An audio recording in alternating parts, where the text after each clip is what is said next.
music, and now he sits a few paces from her, worn out, weary, dispirited, in sore need of comfort, and she cannot raise her eyes from moody contemplation of the fire.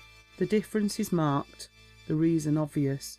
A year ago he was an undeclared lover, today he is an actual husband. Then there was not a many-petalled flower which did not suggest the question, loves me not. Now he has loved her and won her, and they have essayed to sail along the river of life together, and found the navigation difficult. Aye, hard and bitter as that weedy swamp, through which Sir Samuel Baker's craft was toilfully dragged under Afric's torrid sky. You couldn't give a neater definition of my position, replies Alex Secretan, otherwise Stanmore. He has striven to hide his destitution under an assumed name, just as his wife has kept the secret of an imprudent marriage by retaining a false address. Either mystery may be discovered at any moment, so various are the accidents of life. Don't consider me frivolous if I remind you that I haven't eaten anything since 8:30 this morning, and the perambulation of stony-hearted London is conducive to an inward craving. I won't call the feeling by so healthy a name as hunger. It's a compound sensation of sickness and emptiness. Is there anything to eat except bread and butter?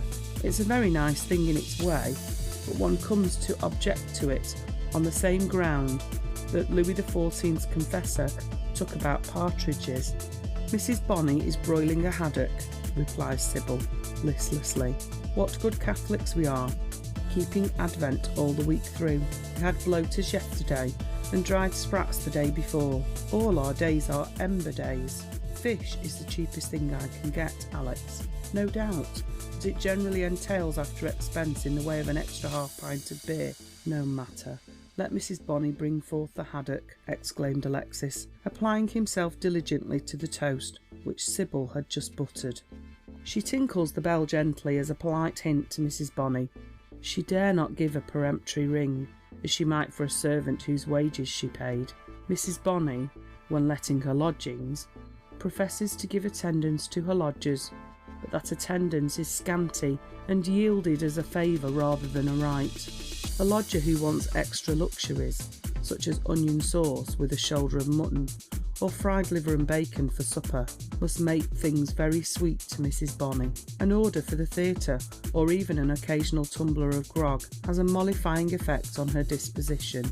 The loan of a newspaper soothes her sensitive mind. The Stanmores are too poor to offer even these small attentions, and are sometimes backward in the payment of their rent, and thus receive stinted service grudgingly given. Sybil pours out the tea languidly, and with the air of a person out of health. She eats a little bread and butter, but without appetite, and when the haddock appears at last, borne by a slipshod girl, Mr. Stanmore has that fish all to himself, Sybil refusing any portion thereof. Alexis contemplates her pityingly, tenderly even. That haggard, sickly look in the delicate face touches him. Poor girl, how pale and ill you look. No appetite too. That's a bad sign. I wish I could have brought you home something more tempting than this old finnan. A bird, a sweetbread, or something of that kind. I could not eat the most exquisite dinner that was ever cooked, Alex, so you needn't trouble yourself to regret that. But I do wish for something very much. What is it, darling? You ought to have every wish gratified just now.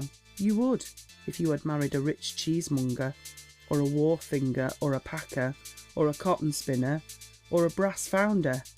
Anything except that lowest animal in the scale of creation, a broken-down swell. What is it, Sybil? I want £10, Alex, she answers intently, her elbow on the table, her chin supported by her hand, her eyes upon his face, attitude and expression alike earnest. £10, my dearest? We have been wanting £10 ever since our honeymoon. Don't speak of our honeymoon, exclaimed Sybil fretfully.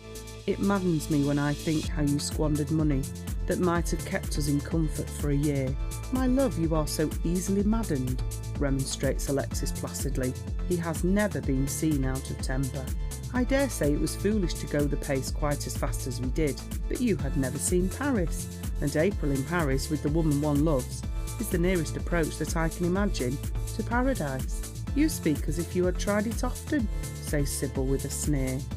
Bah, child, a mere façon de parler.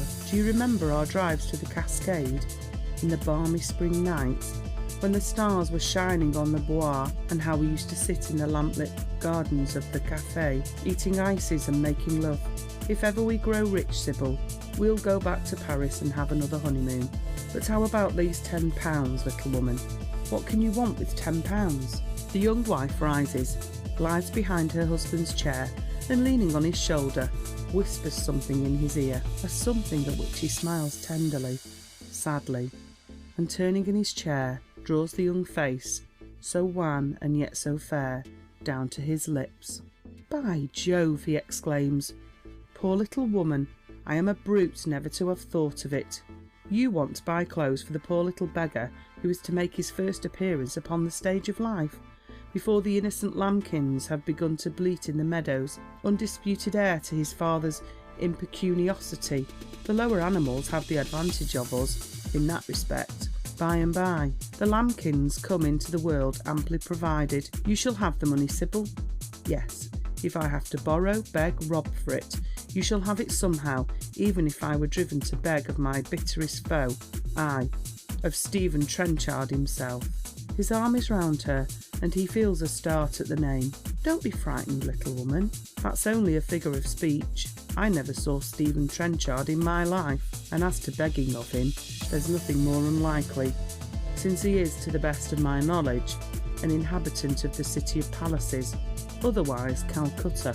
He might have come back to England, Alex, without your knowing anything about it, suggests Sybil. Aye, that might he have done easily, child, seeing that he is a very insignificant person in this big busy world, and that I know nothing whatever about him, except that he did me deadly wrong before I was born. And you were taught to hate him. Yes, verily. Before I learned my catechism, I learned to hate Stephen Trenchard with a righteous and a godly hate, for was he not the falsest and meanest of men? And the Scripture does not forbid us to hate falsehood and meanness. If Eve had hated the serpent a little, humanity in general would not have gone wrong. Trenchard was like the serpent, a creature that crawled, a wriggling worm in the guise of a man. He wriggled and wormed himself into the fortune that should have been my father's. He wriggled and wormed himself into the heart of my father's first love. And he did all this wrong, deliberate wrong, mark you, basely conceived, the study of his days and nights with a smiling face, clasping his victim's hand in friendship all the while, so that no thunderbolt falling from the skies could have surprised my father more than the discovery that his arch-enemy was there, hiding under the mask of his humble friend. Alexis has risen and paces the room, fired by this memory of a lesson learned in earliest boyhood. As deeply as he loved his dead father, so deeply does he hate his father's enemy and betrayer. Sybil watches him, thoughtful and perplexed. Of all things difficult to impossibility, nothing could seem more so than to reconcile her love and duty to her husband and her desire to win her uncle's fortune. End of chapter 1.